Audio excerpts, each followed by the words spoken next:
I didn't mean it like that. That's the worst part. I was tired, frustrated, elbows deep in laundry and knee-deep in resentment. He walked in late, again. I said it without even looking up.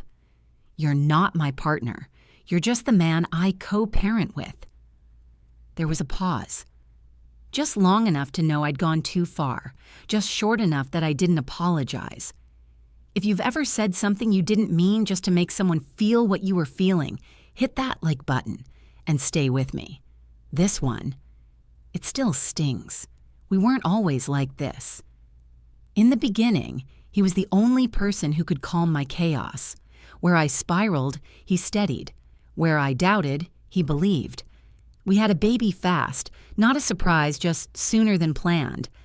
Parenthood didn't break us. It just buried us under so much routine. We forgot who we were when we weren't being mom and dad. I started seeing him less as a partner and more as an assistant. Someone who picked up the baby, ran errands, took out the trash. He started moving like someone afraid to do too much or too little, always guessing, always tired. And I just grew bitter. One night, after putting our daughter to bed, I folded clothes in silence. He sat across from me, scrolling. We hadn't touched in weeks, hadn't really spoken in longer, and he said, "Do you still love me?" I didn't answer right away. I stared at the onesie in my hand like it held the answer. Then I laughed, not because it was funny, but because the question felt like it came too late. "I love that you're a great dad," I said, "but sometimes I feel like I'm just co-parenting with a roommate." He didn't react, not right away. He blinked, once, slowly.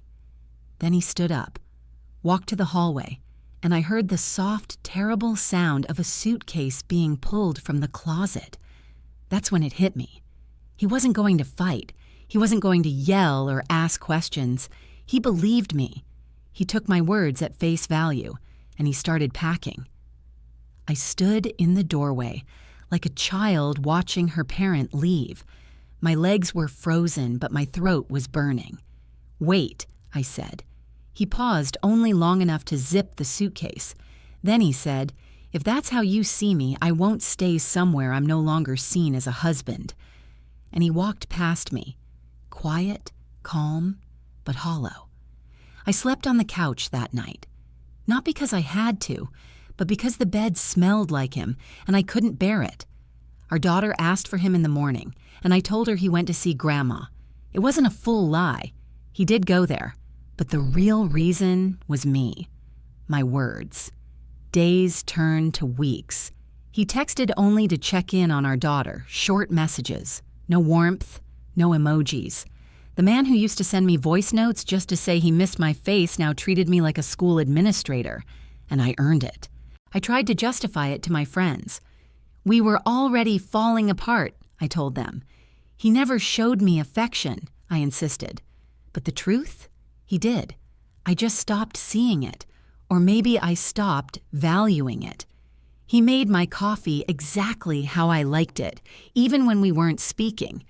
He rubbed my back when I had cramps, even if I didn't say thank you.